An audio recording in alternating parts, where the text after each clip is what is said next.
My ex-husband, Brian, believes that he's being tortured through electricity. I hear the electronic noise. I get that inside of my head. He describes it as something electronic that goes through his body, messes with his mind. There's lots of things I get rid of in this room. Holy moly. He believes that someone was hired by law enforcement or the government to torture him. He does crazy things to protect himself. He'll turn off the refrigerator. He's turned off the water. He's flipped circuit breakers. His current thing is rings off of soda bottles. A plastic ring in the headlight. Here's your cigarette lighter. You know what I mean? I got rings stuck where I don't even know I got them stuck. He'll put them on his toes. He'll put them on his fingers. I think it's absolutely insane, crazy. This is a nightlight. He has managed to cut the prongs. At our old home, I would stay at work as long as I possibly could because I didn't want to come home to the crazy. He wraps a lot of things in foil, including wires in his car. Brian was a successful auto mechanic for 35 years. He up and quit his job one day because he said the electronics tortured him so much. I'm ashamed to even say it ever was my car. Piece by piece, he ripped out every bit of electronics in my car. I got rid of the airbag. I got rid of all the cables. Because they are following him, watching him, torturing him every day, day after day. At one point, Brian thought that I was working with them. He'd come into my room and he would just start screaming. I was scared. I used to sleep right here, arm's length away, with a can of insect spray. This sucker could shoot 20 feet. If he came through that doorway, I was protected. I didn't ever use it, but I came darn close. It has just physically and mentally taken a toll on our life, our marriage. I would like for Brian to get some help. I would like him to get out of the house for good. Well, Faye, I'm glad you're here. Thank you. And I want you to know that I know you went to a lot of trouble to get here, and I take that very, very seriously. Thank you. And this affects millions of people, so I know this has just been terrible for you. It has been. Physically and mentally, I'm exhausted. I'm totally exhausted just dealing with him on a day-to-day basis. He does live with me now. He's my roommate. But boy, I wish he'd move on. Yeah. I really do. Now, okay, you were married for how long? 24 years, leap year 96. And during most of that time, he was not like this at all. In fact, you said he was a good provider, he was a good husband, you were very much in love with him. Yes. And then things turned, and we'll get back to when and maybe how that all happened. But it just keeps getting worse and worse and worse. Now, he recently just trashed your car. Well, yeah, he ripped everything. He ripped the headrest out, anything electronic, the radio, I mean, the wires down in the, took the pedal, rubber pedals off. You can see the pictures. He just tore everything out of the car, everything that he thought had any kind of electrical input to it. Yes. All right. And that's the situation. He believes that anything that has electrical current to it, a motor, refrigerator, toaster, cell phones, anything that has electrical power to it, it's not that he's afraid of getting electrocuted. He thinks there's an electrical field around the motor, around the cell phone or whatever, that puts out a force that impacts him physically. He calls it the transmitter. That, you know, these Right. devices are the transmitters. I don't know. I think he's crazy. Like, we all use cell phones. We all use computers. But God forbid. But you came here in a car, and that car had electronics in it. How did he handle the trip? Well, it was a long, rough trip. I will tell you that. Even the last couple days being in the hotel, my goodness, you know, he would put magnets on the door frames, on the door jambs. He'd sleep with magnets. And he takes plastic rings from caps off of water bottles, soda bottles, whatever. Milk jugs. And puts them around his fingers and toes, and then also lays them around as well. What's his thinking there? I don't know. Apparently, that's his latest defense. Okay. But he thinks that somehow grounds it out? Yeah, or grounds somehow... it. Okay. He sleeps with them. Why did He'll you put move him around back the in? ear. He has nowhere to go, no job, and I'm a sucker. Let's face it, I'm a sucker, and So you moved him back in, and he's just draining you dry. oh my God. Because you're not really a roommate, you're a hostage here. Pretty much, I live in my room, which is currently, it's my office, because I work from home since March. It's my bed, and I have a, recliner that I watch TV at night. So I'm kind of like going from those 3 stations all day long, trying to avoid whatever he's doing. Now, he shaved all the hair from his body because he felt like the hair was conducting electricity. Yes, he's done that. He has done that, as a matter of fact. Okay, so this has gotten extreme. It is more than extreme. Okay. It is more than extreme. All right, now Faye says Brian has resorted to some really out there measures. I mean, he's really gotten to some extreme practices to try to protect himself against them. And he's The refrigerator is true torture for him. The only thing he will drink out of the fridge is milk. He shuts off the refrigerator randomly. Everything's soft. My ice cubes are melted. My nail strips are wilted. My ice cream is melted. I'm like, what the heck? So I turn it back where it needs to be, and maybe a day or so later, it's turned off again. Brian seems to hide so much of his issues. He just doesn't want me to know that they are torturing him. This needs to go bye-bye. If I think my problem, see you bye. Simple as that. If it's airtight, you ain't coming out, buddy. I am tortured every day. There's an electrical current, there's an electrical path around the wire. That's what I'm dealing with. The electromagnetic frequencies given off by like refrigerators, fluorescent lights, anything that runs with an electric motor, it's always around. It's a means of surveillance to torture me. That's all they have left. When the torture occurs, the decibels will be on a slow incline. It'll just keep on getting higher and higher and higher. You start sweating. My shoulders stiffen up. Today's been a good day, you know what I mean? But I also got, 4 magnets in my pocket. The more magnets I can put together, the stronger the repelling force. My ears bother me, the shoulders bother me. I'm getting the flashing in the ear. Set her down there, tuck her aside. It puts up a little barrier. Every time I come up with a solution, they can just push more power.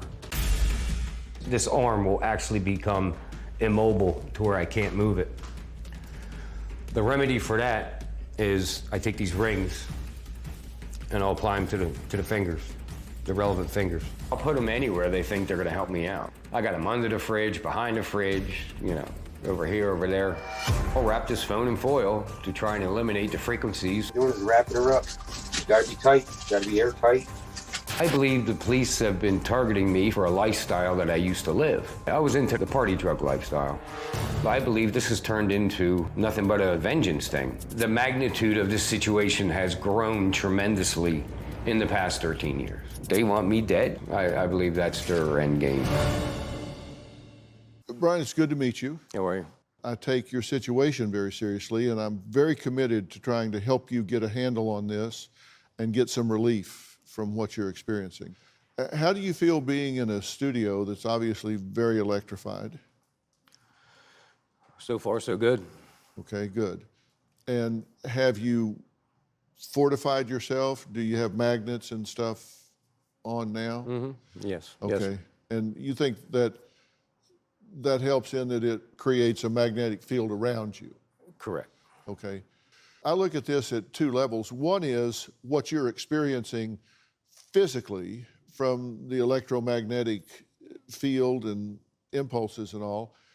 And then the other is how you interpret all of that? Because those are two separate things. One is the physical experience that you have, and then secondly is what your interpretation is of why it's occurring. And I want to talk for a second about the why you think it's occurring. You think you're being targeted.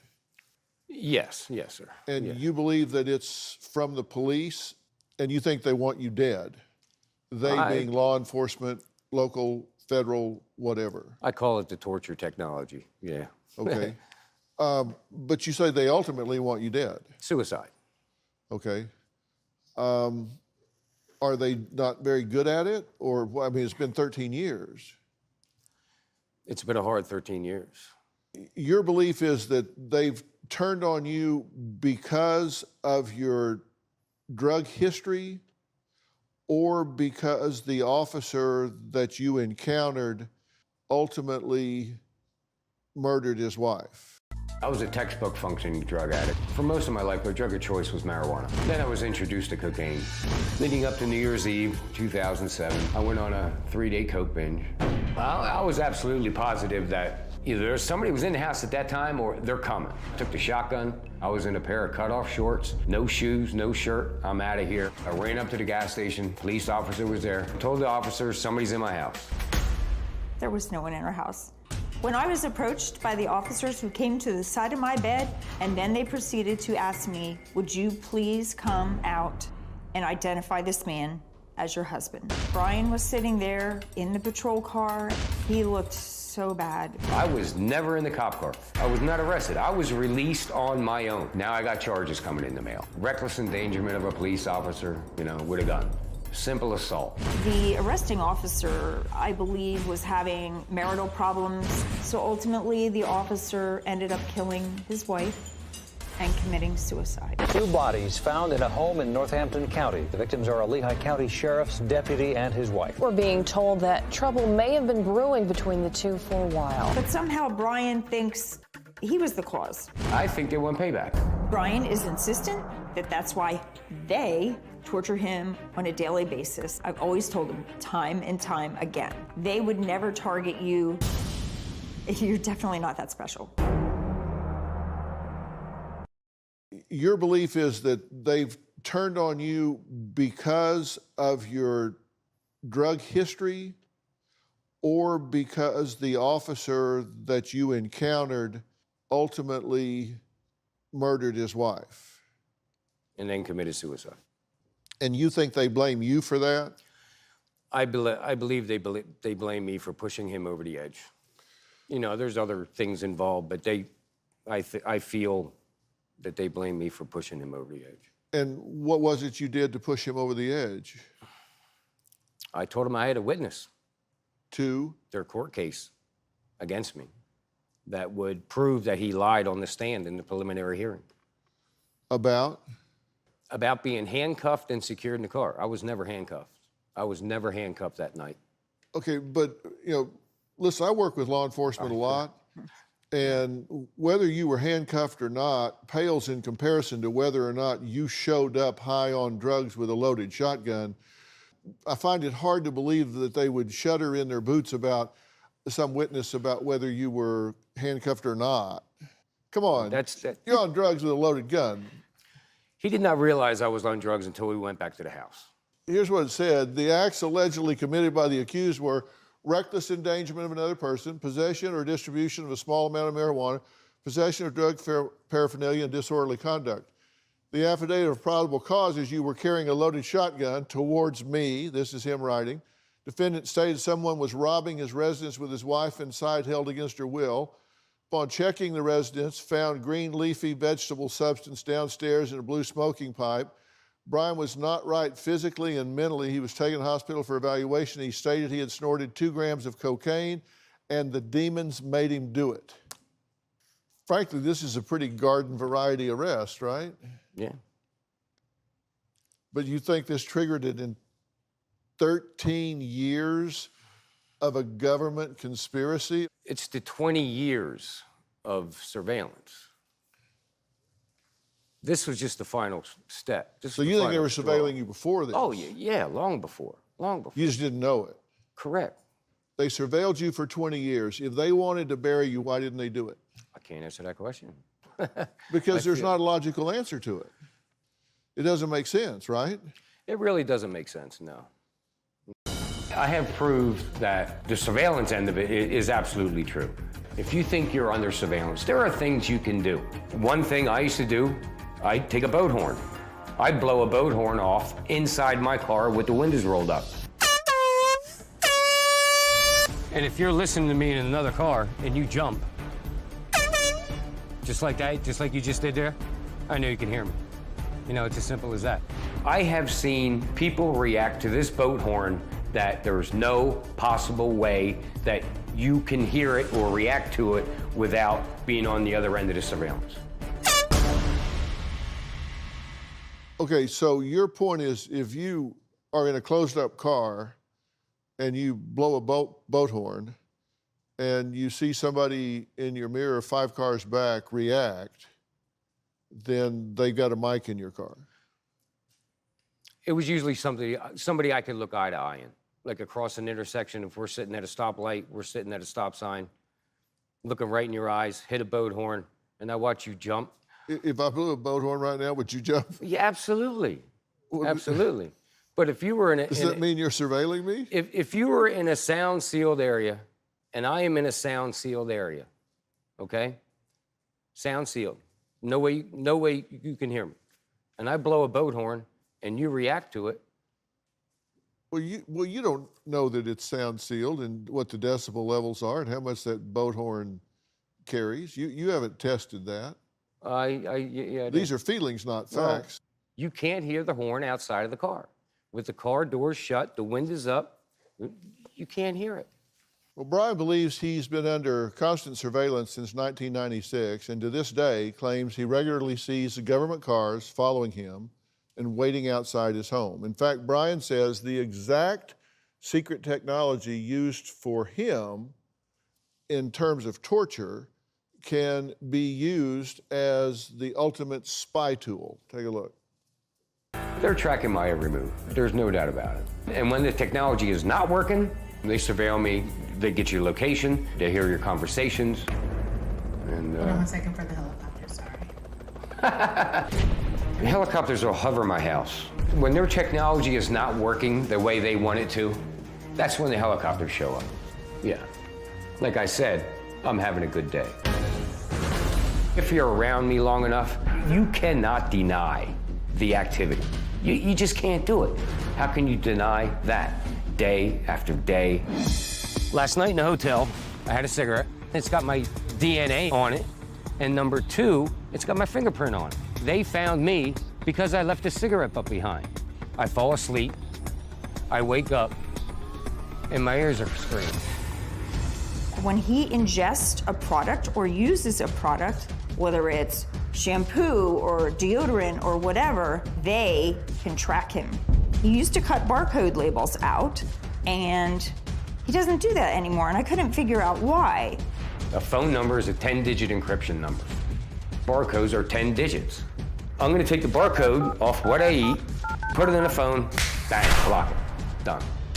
This is the only way a phone can identify an individual product or individual person. The phone, which is linked to me, is gonna block this identification number from affecting me.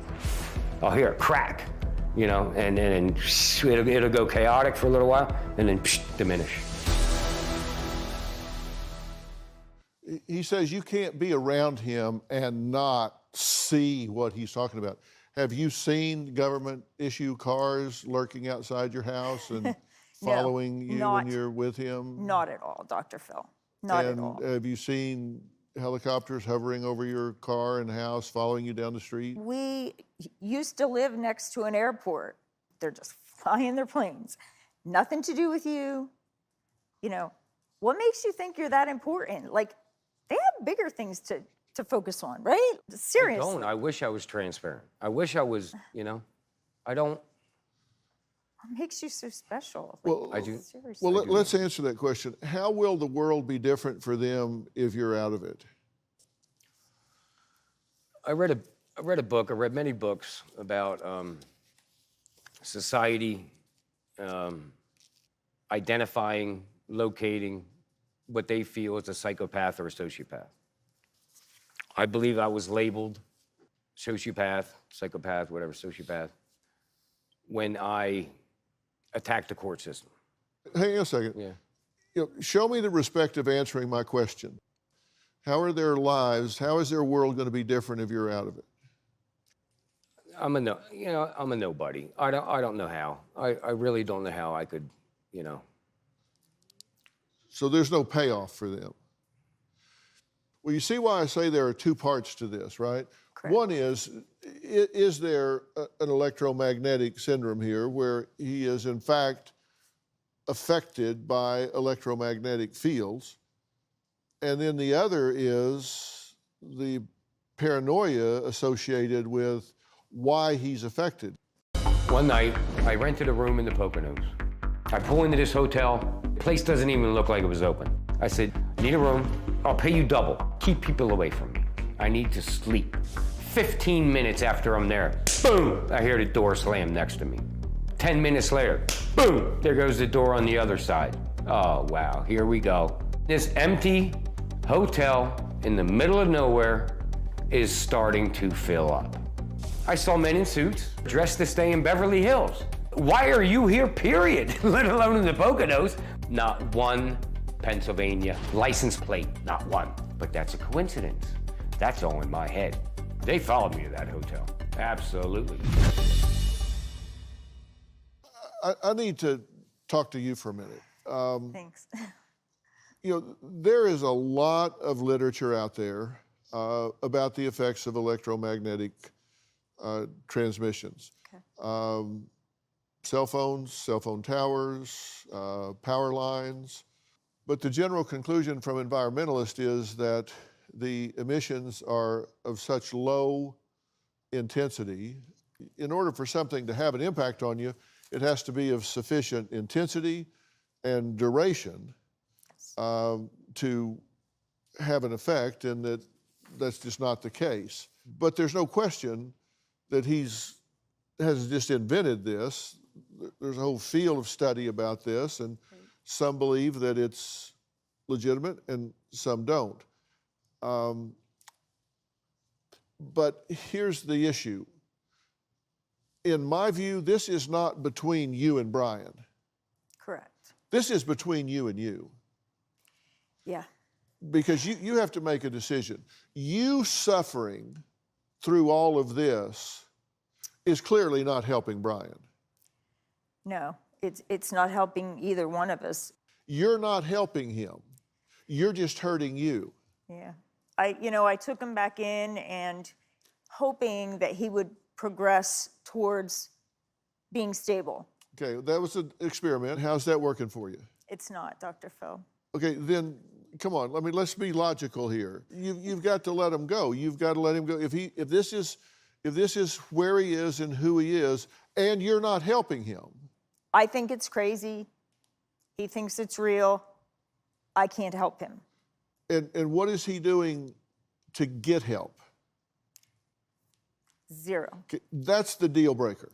He's just tearing your house and car and refrigerator and groceries and life up and doing nothing to try to get a handle on this. So my question is not what's wrong with him. I think I know what's wrong with him. My question is what the hell is wrong with you? Yeah, I'm a pushover. I've always been the person who wanted to help, wanted to fix others. It's just, that's who I am, and that's a really big flaw. You're not helping him, but you're just destroying 2 lives instead of 1. You are correct, Dr. Phil. You need I to have stop. no life. Thank you. You need to move him out of your house, and hopefully he'll get some help with this, but you're not helping him and you're hurting you. This is between you and you. This has nothing to do with, he doesn't get a vote. Yeah, you're right. This can be the most important cross-country trip of your life if you hear me and you go back and claim your life. Get the hell out of this. Great advice. I mean, you got to take care of yourself. Help me out here. Oh my gosh, thank you so much. Thank you so much. This man is brilliant. Why are you still here? I'm so happy for you that you have finally said, yes, I deserve better. I deserve my life back. You got out once, stay out, go live your life. You deserve it. Thank you, Robin. This is way above your pay grade. You would be turning him over to professionals that know what they're doing, so you don't have to feel guilty about he's just out twisted in the wind. Yeah, thank you. He's in good hands. There are answers and strategies out there to get this handled instead of just sitting around letting days turn into weeks, weeks turn into months, and months turn into years. So you need to give yourself permission to let him do what he needs to do. This is way over your head. Yeah. My ex-husband, Brian, believes that he's being tortured through electricity. This needs to go bye-bye. I'll wrap this phone in foil. They're tracking my every move. There's no doubt about it. You think they want you dead? I call it the torture technology, yeah. I think he's crazy. New Dr. Phil,